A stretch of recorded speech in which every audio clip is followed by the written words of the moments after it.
नमस्कार मंडळी, आज आहे फ्रायडे आणि मी चालले आहे आईला घेऊन नेदरलँड्समधलं फ्रायडे मार्केट दाखवण्यासाठी. सगळ्यात आधी तर फ्रायडे मार्केटमध्ये आलो आणि अननस दिसला आणि आईला म्हटलं, बघ डचमध्ये सुद्धा अननसला अननसच म्हणतात. हे ऐकून तिला खूप आश्चर्य वाटलं. त्यानंतर इकडे इतक्या वेगळ्या प्रकारचं फूड मिळतात ना की काही पदार्थ तर आपल्याला समजण्याच्या पलीकडे असतात. आज बऱ्याच दिवसांनी मार्केटमध्ये चिंबोरा दिसल्या, पण त्या सगळ्या चिंबोरा जशा काय मरून पडलेल्या होत्या, म्हणून आम्ही त्या न घेता ताजे ताजे बांगडे, पापलेट आणि कोलंबी घेऊन इथून निघालो. माशांचे इतके प्रकार पाहून आई तर थक्क होऊन गेली होती.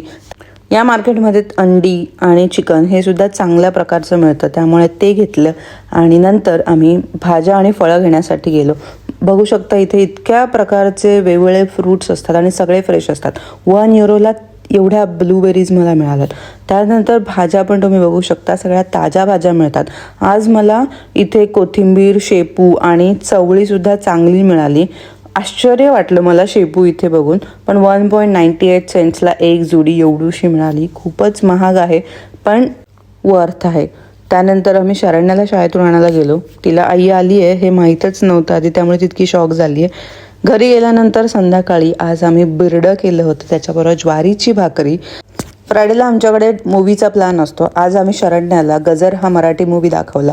प्रत्येकाने पाहावा असा चित्रपट आहे आणि हा चित्रपट पाहताना सतत मला माझ्या आजोबांची आठवण येत होती, कारण ते सुद्धा एक वारकरी होते आणि त्यांनी कधीही त्यांच्या आयुष्यात वारी चुकवली नाही. Thanks for watching.